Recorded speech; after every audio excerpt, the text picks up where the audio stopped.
Al-Quranul Karim itu surah apa itu ya teman-teman? Saya Tunjukkan. lupa. Al-Quranul Karim, sabar-sabar. Makanya Dalam surah An-Nahl kamu ayat itu hanya cuma modal 125. congor. Tidak ada di dalam Al-Quranmu yang namanya kasih. An-Nahl ayat 125.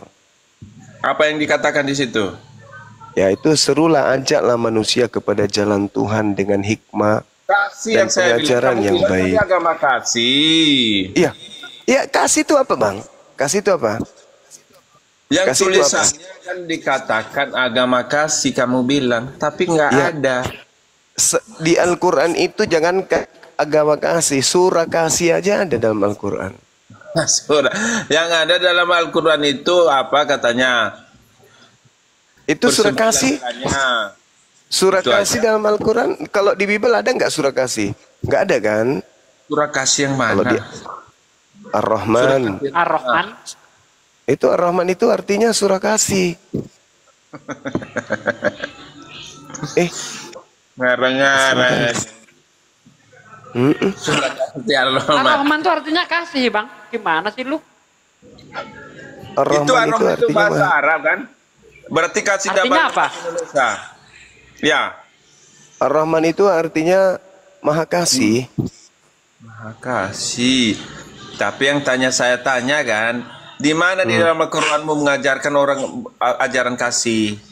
Ud'u ila sabili rabbika bil hikmati wal mau'izatil hasanah. Al-Quran berapa? Wajadilhum billati hiya ahsan. Inna rabbaka huwa a'lamu biman dalla an sabili wa huwa a'lamu bil muhtadin. Al-Quran berapa, Bang? An-Nahl ayat 125. Waduh. Manusia kepada jalan Tuhanmu dengan hikmah dan pengajaran yang baik. Mana ada Dan kasih di situ? berdebatlah dengan mereka dengan cara yang baik.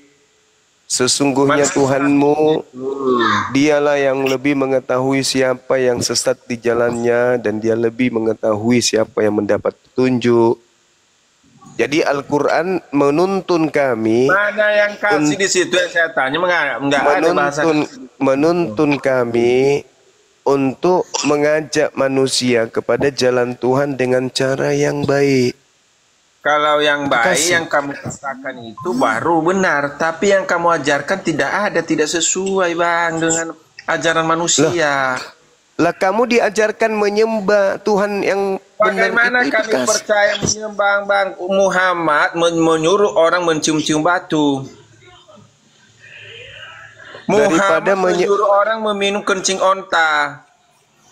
Ajaran apa begitu yang kita ikutin? Muhammad mengikuti apa yang dikatakan. Apabila kamu ketemu dengan orang kafir atau orang Nasrani, persempitlah jalannya. Itu ajaran apa itu? Mana ajaran kasih? Berarti Jawab. berarti selama ini Anda menganggap ajaran Islam itu bukan kasih. Tidak. Mana? Buktikan. Buktinya Buktikan itu dulu. di dalam Quran. Mana? Buktinya apa? Di mana itu? Terjadi di Di Jawa mana? Barat. Orang menggeruduk gereja. Oh, Ya? yang itu ya, Bang ya. Iya. Kalau sebelum Indonesia ini tertata menjadi negara yang melakukan pembunuhan jutaan manusia, siapa di Nusantara ini? Di mana? Contoh misalnya Di mana? di Makassar 40.000 jiwa satu kuburan, itu pelakunya siapa, Bang? Nggak tahu. Nggak ada pernah. Udah. Udah Malu lapor dia ke gereja, Bang. Dasar babi. Datanya mana, Bang? Jangan sekarang-karang nggak ada. Udah, kamu turun datanya, aja, saudara. kamu turun. Kalau Kamu yang turun aja. begitu, siapa Kamu yang ke gereja, melakukan kamu ke pemboman? gereja aja, kamu ke gereja. Mati, masuk neraka. Anda bertanya ajaran kasih di Islam.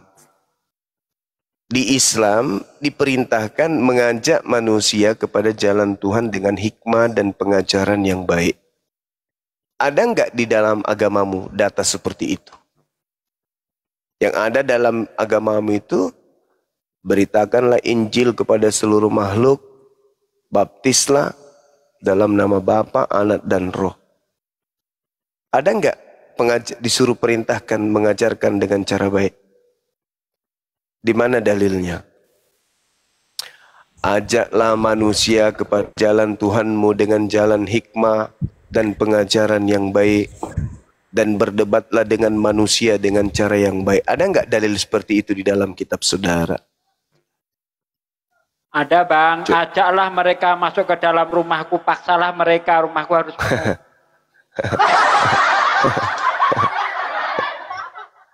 Ada nggak data seperti itu?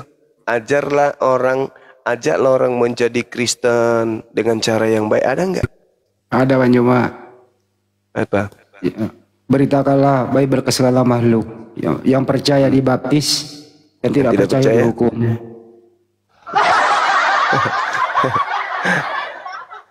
Hal sederhana seperti aja. Yang seperti ini aja. Agama kalian sudah timpang, keteteran. Nggak sanggup. Keteteran gitu loh. Ini hal sederhana. Ajak manusia kepada jalan Tuhan dengan cara baik, dengan cara hikmah. Nah, di dalam agamamu ada nggak dalil kayak gitu?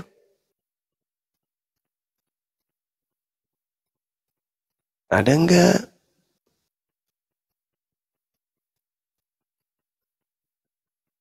Pergilah ke semua jalan dan lintasan dan paksalah orang-orang yang ada di situ masuk karena rumahku harus penuh.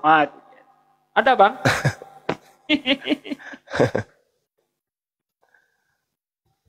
Di Lukas 14:23. Paksa orang harus masuk Kristen. Bahkan untuk sekedar ini, akhi, sekedar untuk memakamkan orang tua yang sudah meninggal aja dilarang. Ya, salah satu murid pamit kepada Yesus, izinkanlah aku menguburkan ayahku yang sudah mati. Kata Yesus, biarlah orang mati menguburkan yang mati. Kan gitu, nggak boleh.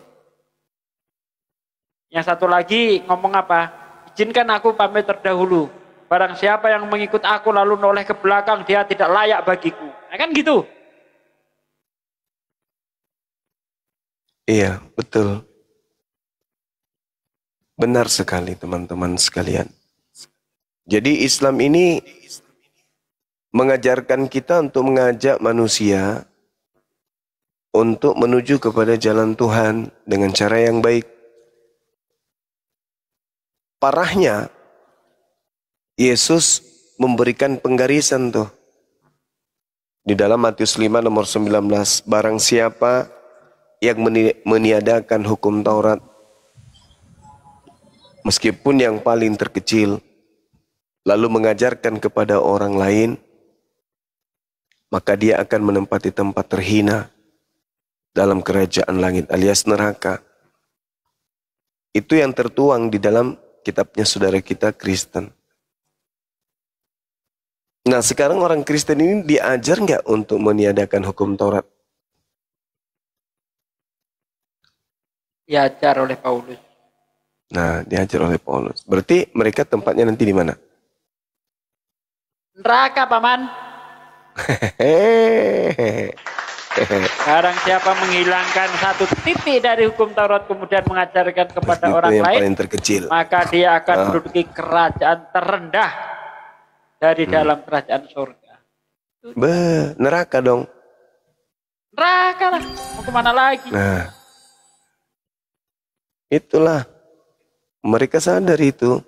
Bahkan semalam itu kan kita udah sampaikan kepada mereka, orang yang punya pemikiran Yesus itulah yang disalib, Yesus itu yang dibunuh, itu kata Yesus adalah iblis. Enyahlah iblis. Karena kau memikirkan apa yang dipikirkan manusia. Apa yang dipikirkan oleh Kristen, Yesus yang disalib. Kata Yesusnya, enyahlah iblis. Sebab kamu adalah batu sandungan. Kamu hanya memikirkan apa yang dipikirkan manusia. Kamu tidak memikirkan apa yang dipikirkan oleh Tuhan. Berarti dengan kata lain, ya ketika Kristen berpikir bahwa Yesus inilah yang disalib, ya maka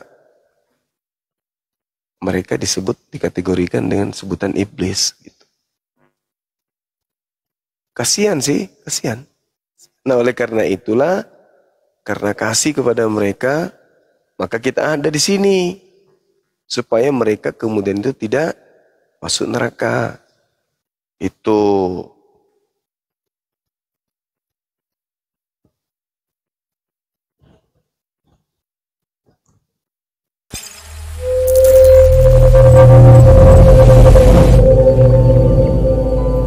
Wow, Masya Allah.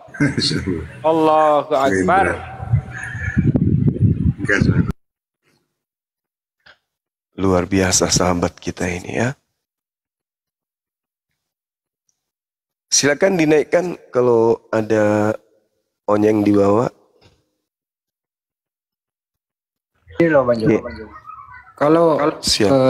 ada pun kesalahan umat Islam, mungkin dalam kebablasan, dalam melanggar syariat Islam seperti yang dituduhkan, bagaimana merusak atau menolak rumah ibadah begitu ya, itu ajaran Islam. Tapi kalau belande seperti pertanyaan Mbak Nyuma, korban 40.000 jiwa, itu kan gitu jawabannya tadi. Gitu Mbak Nyuma. Malah dia nggak tahu katanya, nggak tahu itu. Pura-pura bingung kan? Pura-pura bego. Dosa taruh di atas kita. Halo, selamat malam Pak Christian. Chris. Om Chris, selamat malam. Om Chris Hujan. Ya, selamat malam. Masya Allah Bang Indra, makasih Bang Indra. Iya. Ini ada pertanyaan Bang, Tuhan Oten apakah Yesus palsu atau gimana ini?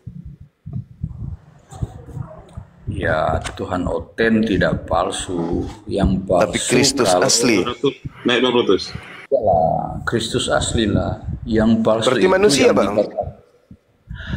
Memang Tuhan jadi manusia kan si Kristus ini. Itu di mana dalilnya ada Tuhan jadi manusia Bang? Di kitabnya Yahudi. Ada Bang. Saya kok rada aneh gitu. Kok ada Tuhan jadi manusia itu apa itu? Kok Yahudi nggak tahu ya? Iya, nggak tahu. Yahudi nggak tahu kalau Tuhannya jadi manusia. Nggak tahu. Kok justru orang Kristen tahu gitu loh. Heran aku. Iya, itulah herannya saya. Makanya orang Yahudi sendiri tidak pernah terbersit dalam pikirannya Tuhannya jadi manusia. Kok tiba-tiba ada konsep dari Barat mengatakan Tuhannya jadi manusia. Itu di mana itu dalilnya? Yesus sendiri tidak pernah mengajarkan itu. Yesus saja nggak tahu kalau Tuhan jadi manusia. Ya, Yesus. Yesus nggak pernah ngajarin. Yesus tidak pernah ngajarin kepada siapapun kalau dia itu adalah Tuhan yang datang dan menjelma menjadi manusia. Ya, Malah Yesus mengatakan dia bukan Bapa yang jadi manusia itu.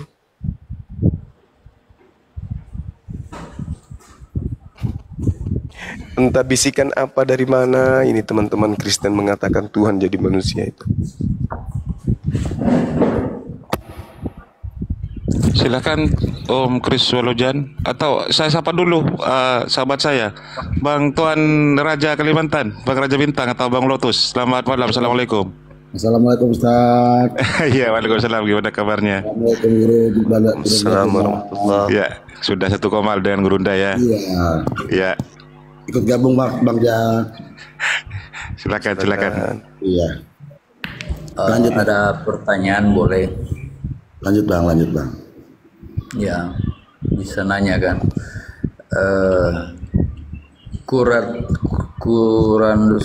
KS nomor 88 ya.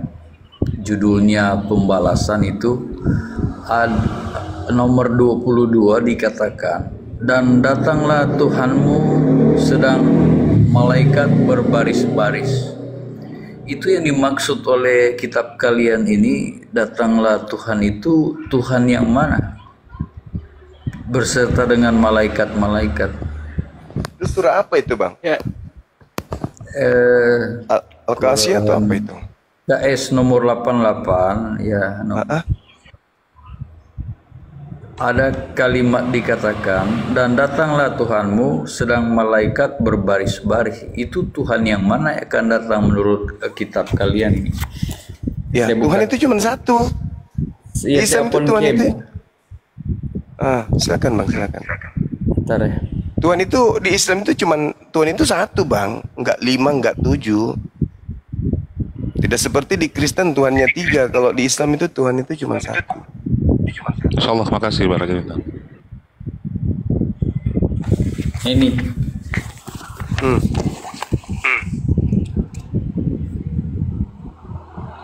Ya. Nah, ini kurat pembalasan. Terus di nomor 22. Dan datanglah Tuhan sedang Surah apa itu? Tuhanmu. Surah apa itu? Nah, ini. Tinggal dibaca aja Bang. Bang Indra, Bang Raja Bintang, makasih. Ya, ini kan kurat KS nomor 88. Judulnya Hari Pembalasan. Terus nomor 22-nya ini, dan datanglah Tuhanmu sedang malaikat berbaris-baris. Itu Tuhan kalau yang surah mana? Al-Ghasyiyah tidak begitu bunyinya. Ini surah apa sih? Nah, Coba ini. surah apa itu tadi? Bentar ke atas surah apa itu? Ke atas. KS nomor 88. Quran surah 88 itu surah Al-Ghasyiyah. Bunyinya di situ engkau bukanlah orang yang berkuasa atas mereka. Itu Quran nomor 88. Al-Ghasyiyah. Ayat yang saya pertanyakan ini, dan datanglah Tuhanmu sedang malaikat berbaris-baris. Apakah Tuhan lama akan datang? Tuhan yang mana itu? Tuhan kami cuma satu Bang. Tuhan Iya, cuma menyatakan satu. dengan kata dia, dengan kata aku, dan kata kami. Ya. Itu biasa, tergantung konteksnya. Sama seperti kalau Kristen kan ajarannya juga Tuhan Yesus akan datang kedua kali di kitab Wahyu dan di kitab Tesalonika. Ini juga di kitab kalian ya, dan datanglah Tuhanmu sedang jangan samakan Bang. Kalau Kristen memang Tuhannya 3. Yang saya tanya, Tuhanmu yang akan datang itu seperti Kan apa? sudah kujawab tadi Bang. Udah kujawab Bang. Tuhan kami cuma satu. Ketika Tuhan itu berbicara tentang dirinya, Tuhan terkadang menggunakan kata kami, kata dia, kata aku, tergantung konteks. Makanya jangan jadi Kristen Bang. Bodoh selamanya itu kalau jadi Kristen. Ya ini kan mengundang tanya juga. Iya kan Ini Anda Tuhan Kristen. satu. Wajar dong. Oke Kalau lah. Anda Kristen. Ya oke lah, Tuhan satu. Ini saya baca-bacakan kitab kalian. Terus saya temukan ya ada tentang hari pembalasan. Kan ajaran kalian juga Isa Al-Masih akan mengadakan penghakiman. Kemudian Nggak ada Yesus mengadakan penghakiman sebagai Tuhan, nggak. Isa alaihi salam itu ketika nanti dia datang, dia mendudukkan perkara keberadaan dirinya sebagai rasul yang dituhankan oleh Kristen laknatullah. Itu Bang. Kalian yang dihakimi oleh Yesus. Itu ada kok dalam dalilnya di dalam kitab saudara. Yohanes 8. Yesus datang menghakimi orang yang memanggilnya Tuhan, mengusirnya.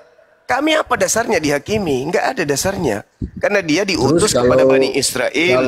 Dan kami tidak menuhankan dirinya. Gitu.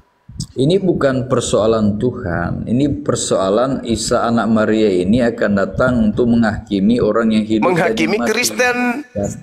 Akan datang menghakimi Kristen. Ya kenapa di kitab kalian ditulis itu Isa akan menghakimi orang yang hidup dan mati? Ya, dia akan menghakimi. Menghakimi itu dia menetapkan perkara. Dia sebagai hakim memang. Karena ada yang terdakwa. Makanya ditanya oleh Allah di dalam Al-Quran Bang. Wa isqalallahu ya Isa bin Maryam a'anta qulta linnas wahai Nabi Isa, apakah engkau yang mengajarkan Kristen laknatullah ini menuhankan dirimu selain daripada aku? Nabi Isa mengatakan, tidak, aku tidak punya hak mengatakan apa yang bukan hakku. Aku tidak pernah mengatakan kepada Kristen untuk menyembahku. Aku hanya mengajarkan kepada Bani Israel, sembahlah Allah Tuhanku dan Tuhanmu. Itu justru Nabi Isa dihakimi di Al-Quran oleh Allah. Karena banyak orang yang mengatasnamakan Nabi Isa dan dia mengatakan itu adalah Tuhan. Makanya ditanya. Seperti itu, Bung. Makanya Yesus itu mengusir kalian. Karena Yesusnya, Isanya malu. Kok saya dituhankan? Sedangkan yang kalian tuhankan itu adalah yang palsu. Itulah yang dimaksud. Kalian seakan-akan menuhankan Nabi Isa. Padahal bukan. Yang kalian tuhankan itu palsu. Jadi mengenai ayat ini ya, surat 88, dan datanglah itu bukan Tuhanmu sedang 88 bang, malaikat-malaikat. itu 29 Al-Fajr itu salah itu. Oh, ini Surah Al-Fajr penulisnya itu salah ya?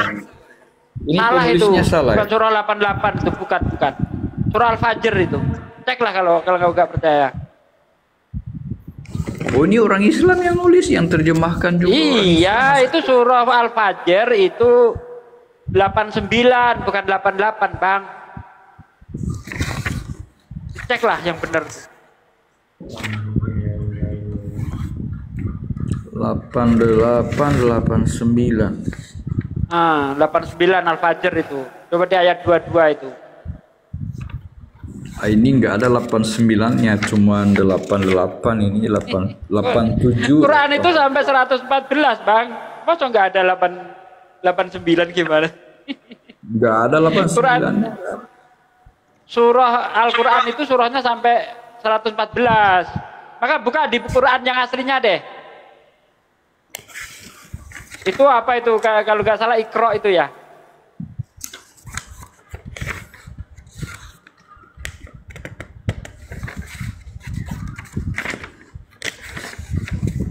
Ini bingung saya kok bacanya dari atas sampai ke urutan 1 itu. Iya, coba ayat pertama bunyinya kan demi fajar. Coba cek kalau nggak percaya. Iya, fajar ada tadi saya lihat. Nah itu surah Al-Fajr ayat nomor 89 itu. Surah 89 itu bang.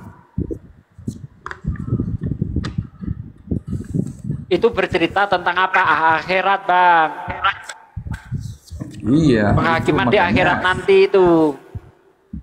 Makanya yang saya pertanyakan ya, ini berbicara hari pembalasan, ada neraka di situ, ada penghukuman juga. Tetapi yang saya pertanyakan, ini datangnya Tuhanmu dan sedang malaikat-malaikat yang berbaris-baris. Tuh. Nah, Tuhan di situ Tuhannya siapa? Iya, Tuhannya kalian kan, ini kan kitab kalian. Lah iya, Tuhan saya siapa? Allah. Enggak ada Tuhan lain. Enggak disebut di sini Allah, ini Tuhanmu. Jadi yang berhak menghakimi siapa kalau bukan Allah? Bible aja nggak tamat belajar Gimana sih abang ini? Tuhan itu jabatan, Allah namanya bang. Allahu Akbar abang ini gimana sih cara bacanya? Di Islam itu nggak ada Tuhan lain. Wahdahu la syarikalah. Tidak ada serikat. Yang dinubuatkan datang kembalikan Yesus beserta malaikat-malaikatnya. Yesus datang itu sebelum kiamat abang. Bang, Yesus itu datang sebelum kiamat. Pingin Baca kali surah kita ini. seperti dia. Nyembah orang. Ya, baca surah ini. Apa namanya? 43 itu. Ayat 61 coba kau baca itu. Itu Isa datang sebelum kiamat. Banyak hadis menerangkan itu juga. Kalau di surah Al-Fajr ayat 22 itu Allah yang menghakimi. Isa itu hakaman adlan. Hadisnya Allah biahkamil hakimin. Beda. Lanjut Ahi. Ya, Bang jadi Indra, tidak akan Bang pernah Raja Bintang. bisa Anda mencari celah untuk menuhankan yang bernama Yesus itu Quran. Cuma aja, pelajari aja Bible dulu Bang. Itu ilmu tinggi. Al-Quran itu firman pencipta langit dan bumi. Sedangkan perkataan manusia aja, yaitu Bible, Anda nggak paham. Gimana mau bahas Al-Quran? Bukan saya nggak paham. Anda kalau baca Bible, Anda artikan lain. Banyak kali saya dengar kau didiskusiasi dengan siapa Oh enggak saja. dong.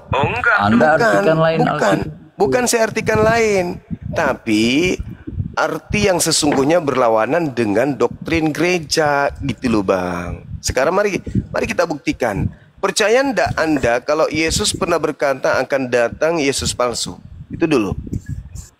Iya, Yesus palsu benar akan datang. Nah, Yesus palsu itu berkata apa ketika dia datang? Akulah. Nah, itu kan nggak bisa, nggak paham Bible aja nggak tahu gimana mau bahas Al-Quran. Susah Kristen ini. Justru itu kan kitab kalian, ajaran kalian kan sesudah Kristen di abad ke-15, ke-5 atau 6 ya. Justru di ajaran kalian kan Yesus tidak mati dan tidak bangkit. Itu saya anggap Yesus palsu diriwayatkan di ajaran kalian. Nah, itu artinya otak Anda robek. Karena di situ tidak seperti itu adanya. Kalau Yesus, Bung, makanya aku bilang pelajari Biblemu dulu. Jangan Anda itu ego. Yesus berkata, Yesus palsu itu berkata, akulah dia.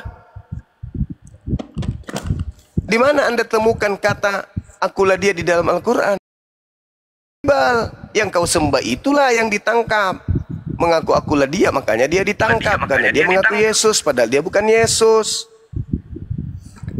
Itu Yesus kan? Bukan Yesus. Prajurit menangkap dia. Itu disaksikan oleh murid-muridnya. Begini, siapa yang menurut yang Yesus, kamu cari. Akulah yang kamu cari. Akulah dia di situ. Sementara ciri-ciri penyesat. Coba saya baca. Lari ke Al-Quran tapi Bible nggak paham. Inilah aku bilang. Padahal bahasa Indonesia. Enggak, Al-Quranmu juga banyak mengundang tanya. Nggak jelas. Kamu baca Al-Quran tuh bahasa terjemahan.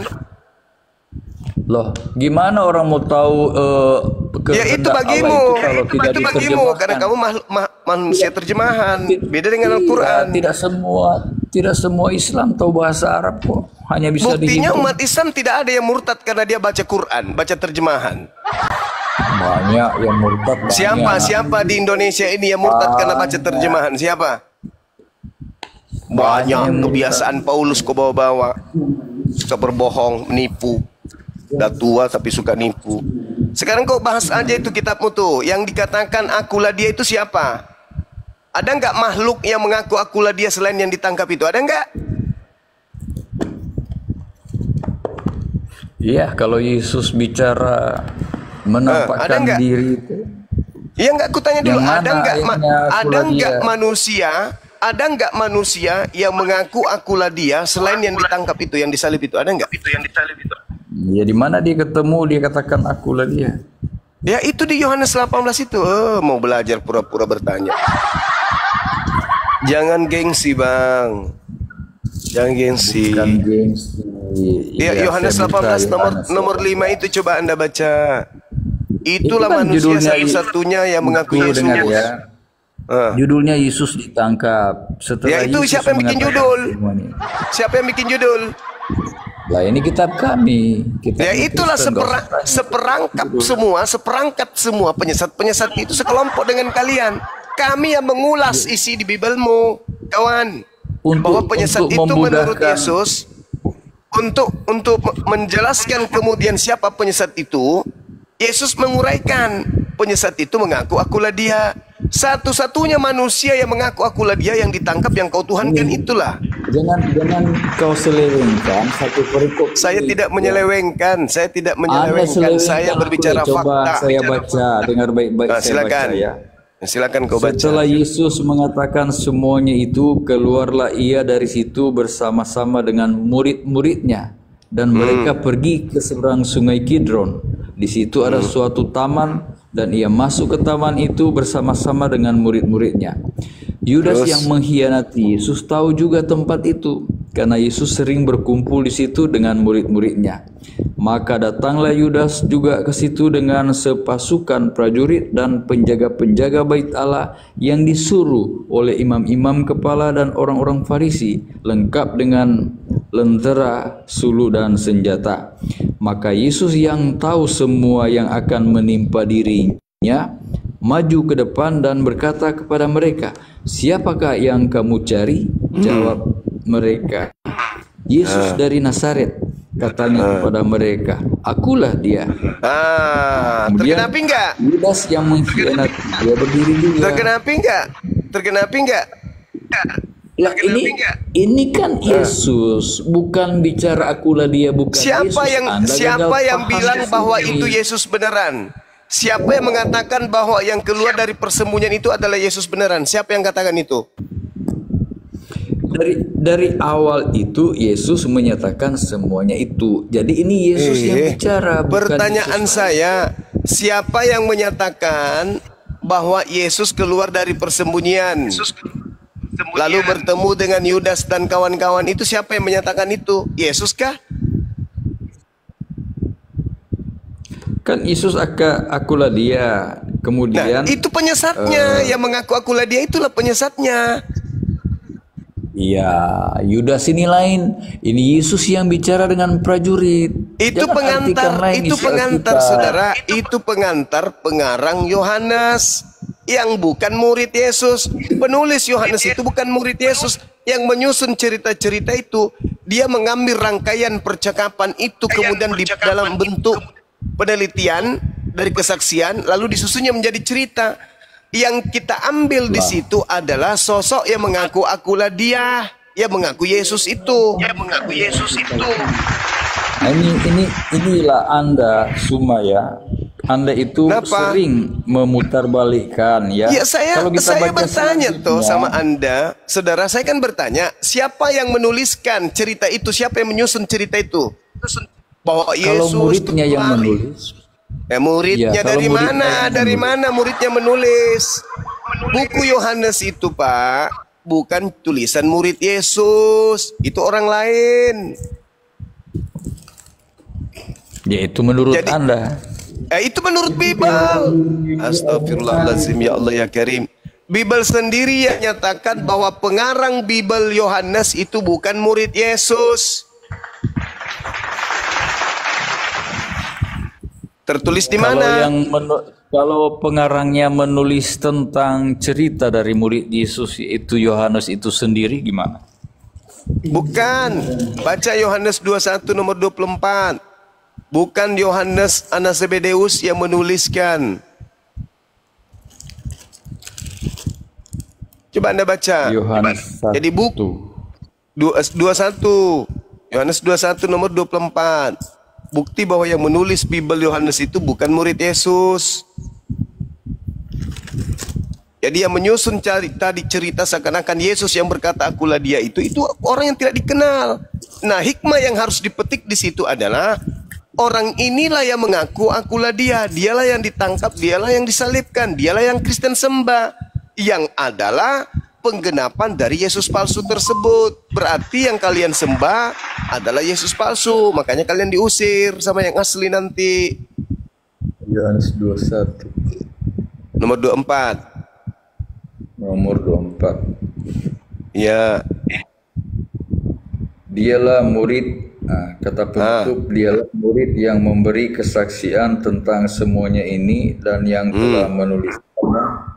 Dan kita tahu bahwa kesaksian itu benar. Nah ini kan berarti Yohanes muridnya menulis. Lah, kalau yang menulis itu dialah atau akulah? Dialah murid yang memberikan kesaksian tentang dia Yohanes. Dia Yohanes. Dan kita tahu bahwa kesaksian itu benar. Oh berarti kesaksiannya menurut Anda yang menulis lain, tapi ini kesaksian dari Yohanes murid Yesus, itu yang dituliskan. Iya, jadi ya, seakan-akan catatan ini ada Yohanes murid Yesus datang kepada penulis buku Yohanes bersaksi.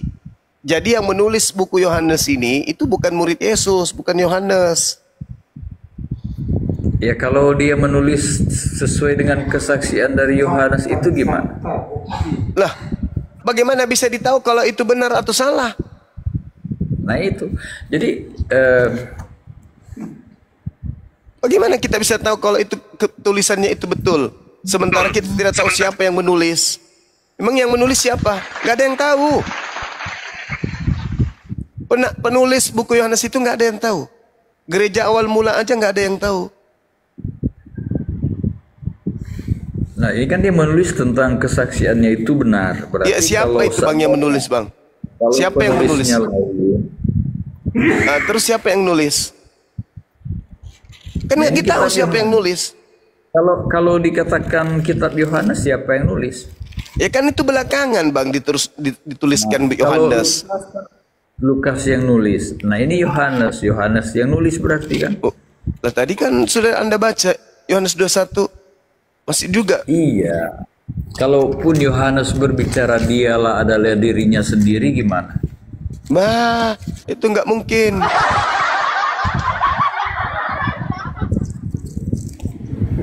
Nggak mungkin ya? Ya nggak mungkin lah bang. Bagaimana ceritanya? Anda Yohanes yang menulis, maka dia, akulah murid. Kan mengatakan dialah murid. Dan Anda juga harus tahu dong bahwa Yohanes ini, buku Yohanes ini itu dituliskan antara tahun 40 sampai tahun 100. Nah, apakah Yohanes ini adalah penghafal? Sampai dia harus menunggu puluhan tahun untuk menulis? Kan tidak. Dia adalah orang yang bukan murid Yesus yang melakukan penyelidikan dari orang-orang yang menjadi saksi. Itu pun kita tidak tahu siapa saksi tersebut yang dimaksud. Nah, jadi kalau Anda merujuk kepada perkataan yang tadi yang Anda baca Yohanes 18, Yesus begini, itu kan pengantar dari pengarang yang kita tidak tahu.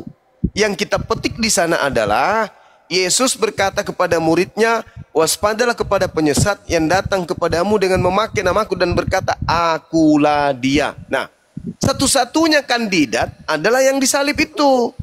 Yang mengaku akulah dia itu. Kalau ternyata yang ditangkap itu adalah Yesus palsu, pertanyaannya, lalu mana yang menggenapi akulah dia? Iya. Mana penyesat itu yang menyesatkan banyak orang yang mengaku akulah dia? Ada.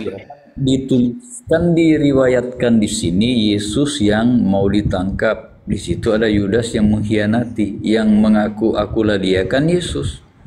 Nah, sekarang kalau Anda paksakan itu, kenapa orang-orang ketika oknum tersebut mengatakan akulah dia, kenapa mereka mundur dan berjatuhan ke tanah? Ada apa? Iya kan mereka, ya Yesus punya kuasa. Nah, justru karena itulah, kalau dia cuma mengatakan akulah dia lantas orang itu jatuh, justru disitulah kejadiannya diserupakan.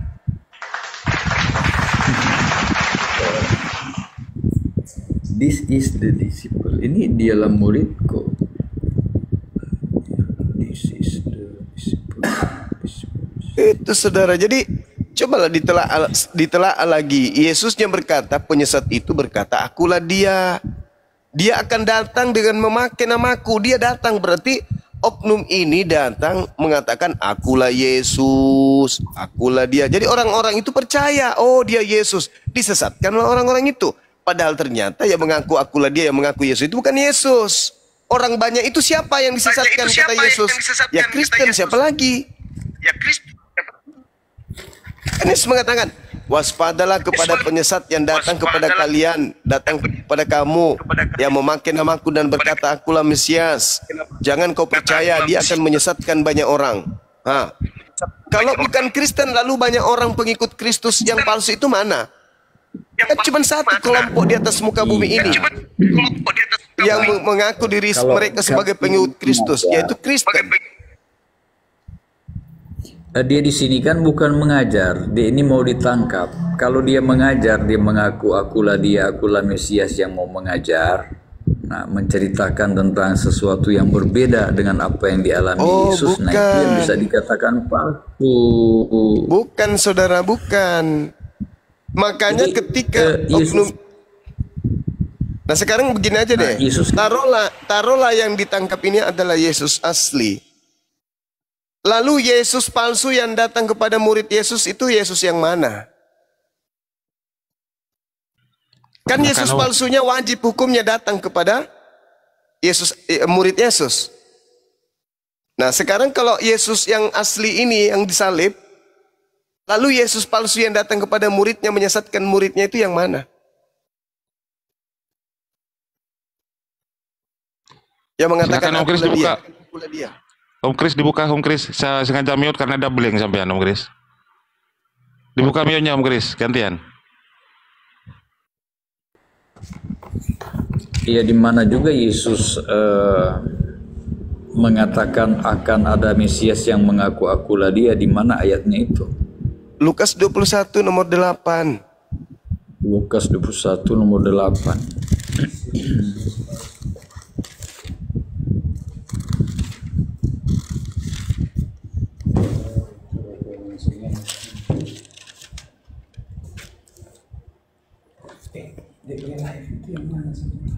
Permulaan penderitaan. Jawabnya, waspadalah supaya kamu jangan disesatkan, sebab banyak orang akan datang dengan memakai namaku dan berkata akulah dia, dan saatnya sudah dekat.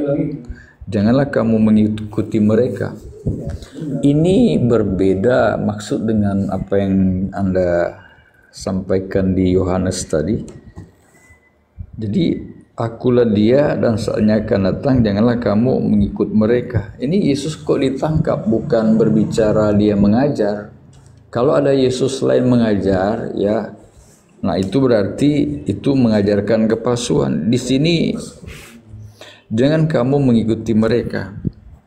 Dan apabila kamu mendengar tentang peperangan dan pemberontakan, janganlah kamu terkejut, sebab ini nubuat Yesus tentang nanti akan terjadi, akan ada Mesias yang mengaku Mesias, bukan yang di Yohanes tadi. Saudara, nggak ada hubungannya itu. Nggak ada hubungannya. Ini Yesus kalau berbicara kepada muridnya.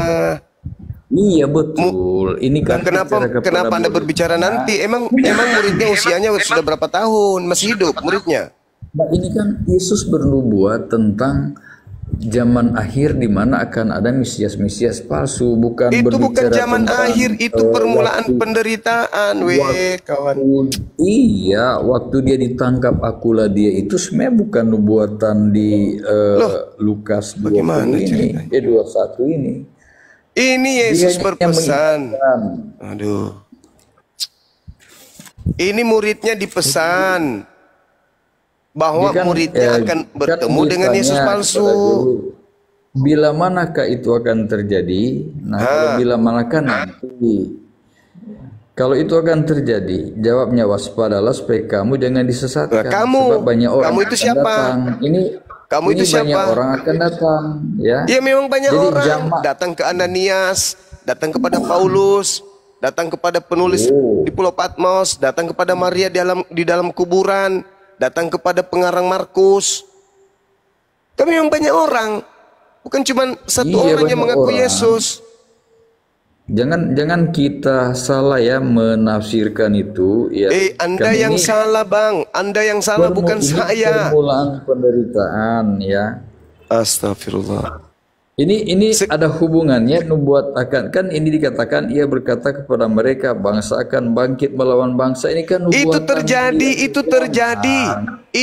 Ada Mesias palsu akan muncul. Udahlah. Menurut cerita ini, Mesias palsunya itu, penyesatnya itu datang kepada siapa? Menurut cerita tersebut.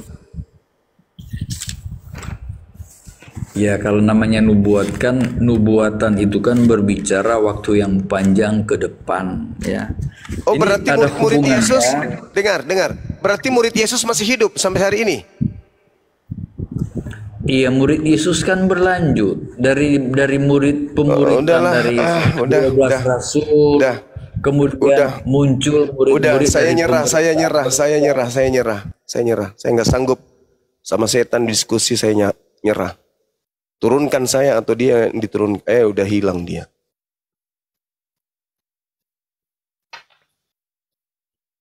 Yesus berbicara kepada muridnya. Kamu, bom-bom, ya paman, waspadalah supaya kamu jangan disesatkan. Sebab banyak orang akan datang dengan memakai namaku dan berkata, akulah dia. Saatnya sudah dekat, jangan kamu bom-bom percaya. Bom-bom yang diberi nasihat nih. Kata Yesus, bom-bom akan didatangi penyesat. Ada nggak penyesat datang kepada bom-bom mengaku bertemu dengan Yesus? Ada. Kenapa larinya ke 2000 tahun ya? Susah kali menyelamatkan orang-orang ini. Cinta kali dia sama neraka. Astagfirullahaladzim, ya Allah ya Karim. Benar-benar kalian itu mentalnya mental lalat. Yesusnya menasihati Pak Bom-bom supaya Pak Bom-bom waspada. Karena akan datang penyesat mengaku Yesus kepada Pak Bom-bom. Pak Bom-bom hidup di abad pertama misalnya. Usia Pak Bom-bom paling juga 60 tahun. Sebelum Pak Bom-bom meninggal dunia, Pak Bom-bom pernah mengalami keadaan di mana ada orang datang kepadanya mengaku Yesus. Astagfirullahaladzim, ya Allah ya Karim. Inilah kenapa babi diharamkan. Karena kalau orang kemudian makan babi, ya susah menerima kebenaran. Hatinya buta, bisu, tuli. Yesusnya berpesan kepada bom-bom, waspadalah supaya kamu, kata kamu sudah jelas sekali di situ. Dan pengantar dalilnya kan ada tuh.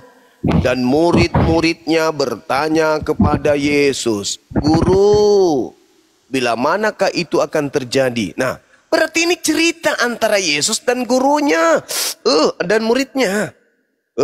Coba dekat di sini ada jepitan rambut, jepit giginya. Susah kali diajarin. Kita mau menyelamatkan kalian, kok kalian susah kali mau diselamatkan. Memperbodoh diri.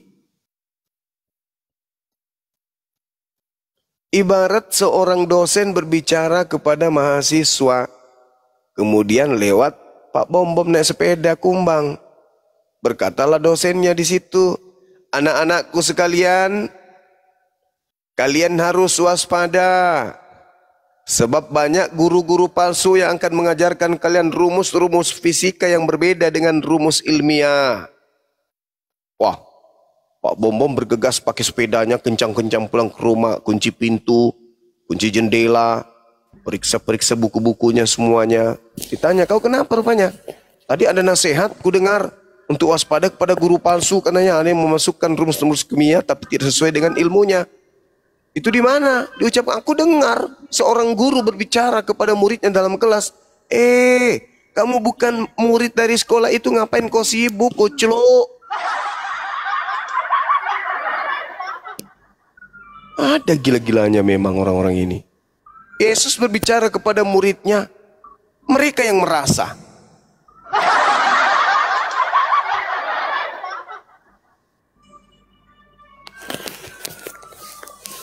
Ya, disapa Kang Dito. Oke, izin dulu kita sapa. Little Mika, selamat malam. Bang Indra. Bang Indra. Halo, selamat malam. Ya, selamat malam. Kristen atau Muslim? Muslim. Ya, ada sepakan. Sebelumnya saya sapa juga sebelahnya Pi Kopi. Kristen atau Muslim? Muslim, Bang. Ya, Muslim semua. Ada yang mau sampaikan? Nanti kita ganti dengan teman-teman Kristen yang lain ya. Silakan sampaikan dulu. Sebelumnya saya minta maaf ya, saya sebenarnya bergabung dengan live ini tidak ada maksud apa-apa. Saya cuma mau diskusi aja. Begini. Nah itu ada maksudnya, tadi katanya nggak ada maksudnya. Iya, gini, maksudnya gini. Berarti sudah ada maksud apa nggak ada maksud, Mbak? Ada maksud. Nah, gitu dong, jangan berbohong lah ya. Lanjut.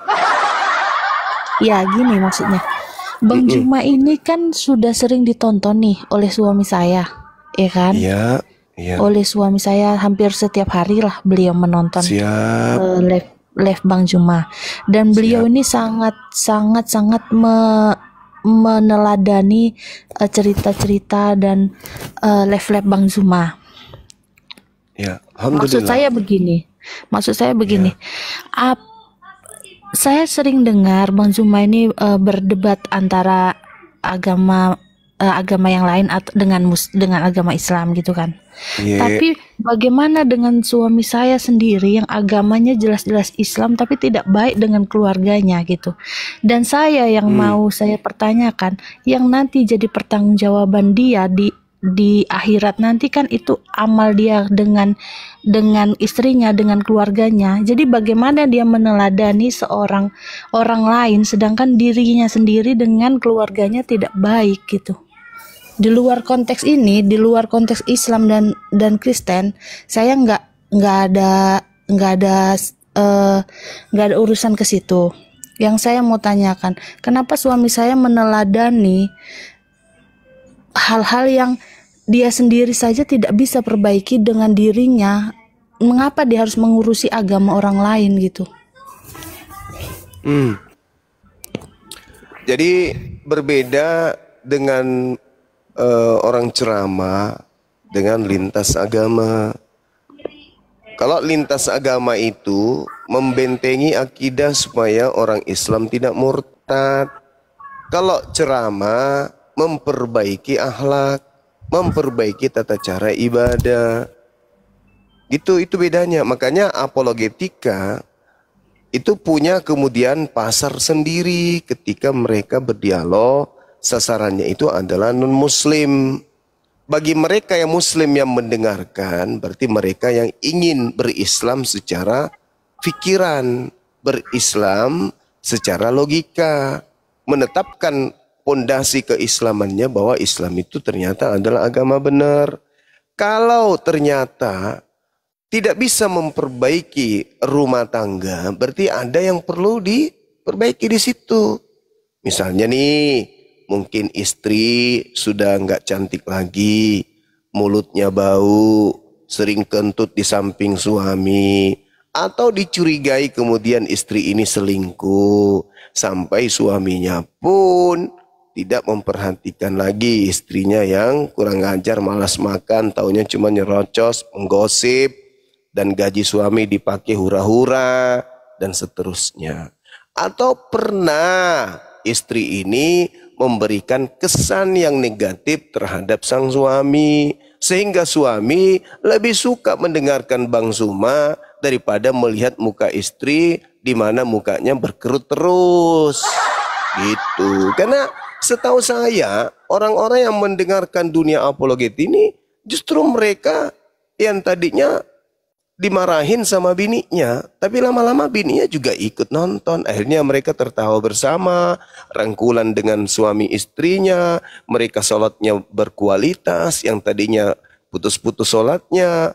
Begitu mendengarkan lintas agama, mereka bersyukur menjadi seorang muslim. Akhirnya apa? Dia aja lama, ternyata Islam ini benar loh. Yuk sholat, yuk ajak anak kita untuk berislam secara kafah. Itu yang betul. Tapi kalau ada suami justru semakin jauh dari istrinya, ya istri ini yang harus bertanya, ada apa kok suamiku semakin jauh dariku? Oh ternyata cek per cek sering ngambil duitnya suami tanpa izin. Bisa jadi. Coba tanya di bawah. Setelah Anda mendengarkan dialog lintas agama seperti ini, Anda bersyukur nggak suami Anda muslim? Anda bersyukur nggak istri Anda Islam? Coba jawab. Bersyukur atau tidak bersyukur? Suami menjadi lebih baik atau tidak? Istri menjadi lebih baik atau tidak? Nah, itu lebih baik. Nah.